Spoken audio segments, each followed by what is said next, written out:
Kumusta kayo mga padreng at welcome back na naman sa ating channel. May dinala rito Mio Sporty. Ang issue ng motor ni boss, ayan o, naglalawang, nagigitatang langis. Once na naubos, automatic, ubos din yung makina, ubos din yung budget. Kaya naman sa video ito ay ituturo ko sa inyo step by step paano magpalit ng oil seal dito sa ating magneto, o-ring, tsaka yung kanyang gasket.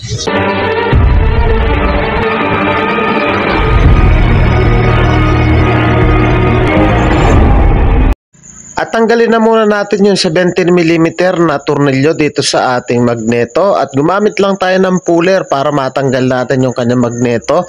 Kasukat nito yung Pante MX155, so gamitan lang natin ito para hindi tayo mahirapan. Kontrahan lang natin tapos pitin natin yung labing 17mm. Napansin ko nga pala rito mga padreng, napakadaming putik o alikabok dito sa loob ng ating magneto. Ngayon sinasabi ng may-ari nito, minsan hard starting, minsan dito nagbumula dahil nga dito sa ating magneto stator na puno na ng alikabok, nawawalan ng connection o contact. Kaya napaka-importante din na linisin natin yung ating magneto. Tanggalin nga pala natin yung dalawang screw dito sa ating pulser. Tapos isunod natin dyan yung ating mismong stator, tanggalin lang natin dito. At tatlong tornilyo na Allen bolt yan. At pag natanggal natin yan, isusunod naman natin dyan yung mismong pinaka-cover. May tatlo rin siyang 8mm. So ayan o, tatlo siya. So gamitan natin ng impact. Dalawang mahaba, isang maikli sa taas. Shout out nga pala sa may-ari nito, Dayo from Rivera, Hermosa, Bataan. Shout out sa iyo, boss madam. So pukpukin lang natin ng rubber mallet. Tapos ginagamitan ko rin yan ng long nose dahil minsan medyo mahirap tanggalin yan. Gawin lang natin, pukpukin lang natin ng ganyan para medyo lumuwag. At lalabas din yan. So tis-tis lang sa pagtanggal nito. Ika nga, pag may tiyaga, may nilaga. So wag natin susukuan ang mga bawat bagay-bagay para makamit natin ang tunay na tagumpay mga padreng. So mga padreng, kung nais nyo magpagawa at taga-Bataan lamang po kayo, pwede po kayo sumadya dito sa ating shop. Dito lamang yan sa Pulo, Hermosa, Bataan. At tabing tulay lang po tayo mismo. Pwede nyo rin po ako message sa aking Facebook page. Padring Eli Motovlog din yung pangalan. So sa mga nagre-request ng tutorial, mag-comment lang kayo sa comment section at gagawa natin yan ng mga video. At medyo nahirapan nga ako dito sa pagtanggal ng mismong cover na to, kaya ginamitan ko na ng long nose para may hawakan dito. Ayan o, napansin nyo gumagalaw. So naisip ko dapat kanina ko pa pala ginamitan ng long nose. So ganun lang. So tatanggalin natin to, yung oil seal na yan, tapos yung o-ring, dyan nagmumula yung tagas. Tapos sa loob meron yan na gasket. So tanggalin na muna natin to gamit yung socket. Pukpukin lang natin para lumabas yung kanyang oil seal. Kalimitan yung oil seal na ganyan, wag po natin tipirin. Dapat original dahil mura lang naman yan. Huwag tayong gagamit ng local dahil loob yan ng makina. Ito naman yung kanyang gasket. Ito naman yung kanyang oil seal. So kalimitan pinuputulan ko yung spring yan para maskip. So tanggalin na muna natin yung gasket dito. So 3 piraso po yan papalitan natin. Dapat malinis to, yung loob na to. Ayan, lininis na ng aking assistant. Dapat malinis yung mga magneto. So ayan yung pinaka gasket niyan mga padreng. Tapos isunod na natin yung o-ring dun sa kanyang pinaka cover, tapos yung oil seal. Kalimitan ang ginagawa ko rito, linalagyan ko muna ng teflon para umangat. So kalimitan kasi minsan kahit original, tumatagas pa rin, kaya ang ginagawa ko rito, linalagyan ko yan ng teflon. So linisin lang natin yan, tapos kabit na rin natin yung oil seal. So tinesting ko muna yung o-ring. So kabitan lang natin ng teflon ng manipis para umangat yung o-ring at siguradong quality yung ating trabaho at hindi na paulit-ulit ang tagas ng motor na ito. So pagkalagay natin ng teflon, ipatong lang natin yung o-ring at isunod natin dyan yung oil seal.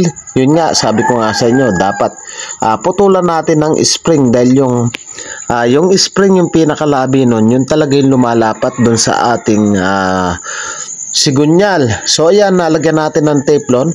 Ito yung sinasabi ko.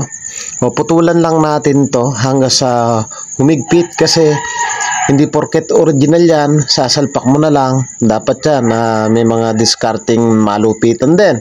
So para yumakap dun sa mismong crankshaft niya. Ayan. Putulan lang natin. Huwag tayo magkakamali dito ng putol kasi hindi na natin maibabalik yan. Dapat yung putol nito dun sa yung malapad. Dalawa kasi yan, isang matulis at isang malapad. So ayan, naputulan na natin at ibalik na natin doon sa kanyang oil seal. Tapos wag natin kalimutan maglagay ng grasa pag binabalik natin yung mga yan para madali natin ipasok. Napaka-importante na malinis, may grasa para pag binalik natin very smooth lang. So ayan, yung grasa ko medyo paubos na. So ayan, grasahan na muna natin tapos ilagay natin yung oil seal dyan mga padreng. Pagkalagay niyan, grasahan natin yung paglalapatan at siguradong smooth yan pag pinasok natin. So ayan tulak kamay lang at lumapat na. So ayan lagyan natin ng grasa, paikot. So para pag pinasok natin, sigurado napaka-smooth. So ipasok na natin to. Ang issue ng motor ni Boss Madam, ito nga walang humpay na tagas. So yan ang pinalitan natin, yung tatlong pinakamagneto kit, oil seal, o-ring, tsaka yung gasket dun sa loob. So yan nailapat na natin yan. Tapos ibalik na natin yung tatlong tornilyo na 8mm, dalawang mahaba at isa namang maiksi. So siguraduhin lang natin na lapat yung ating higpit para hindi masira yung o-ring. So ginagamitan ko lang ng T-wrench, hindi impact kasi yung T-wrench pag mano-manong ganyan, kontrolado natin yung puwersa at hindi na puwersa yung mga o-ring kasi pag impact yan, hindi natin makokontrol. So napakaselan kasi nung pagkakasanyan, kung mali yung ating diskarte, siguradong magtatagas pa rin yan. So siguraduhin lang natin ng bawat pyesa ay malinis. So kanina na puno ito ng putik o alikabok, ngayon talaga namang napakalinis. So lininis lang namin yan ng gasolina. So ikabit na natin yung kanyang stator, may tatlo siyang Allen bolt. So pagkaikpit natin yan, ikabit natin yung kanyang pulser at siguradong okay na yan mga padreng. Ganun lang kasimple, sundan nyo lang yung ating tutorial at magagawa nyo yan. Hindi nyo na kailangan pang umupa ng mekaniko, basta meron kayong mga tools na pambaklas. So no need mechanic, ika nga. So napaka-importante kasi sa buhay ngayon na napaka-importante marunong tayong mag-DIY para hindi na tayo gagastos. So itapat lang natin to sa kunya. O yan, tapos ikabit natin yung washer, tapos yung 17mm na tornilyo at okay na yan mga padreng. At maraming salamat sa walang sawang panonood at pagsuporta mga padreng. Kaya naman kung bago ka pa lang sa akin channel o napadaan ka lang, huwag nyo pong kalimutan na paki-like, paki-subscribe at paki-hit na rin po yung notification bell para updated po kayo sa mga videos na kagaya nito. Thank you po sa inyo, God bless at mabuhay po kayo.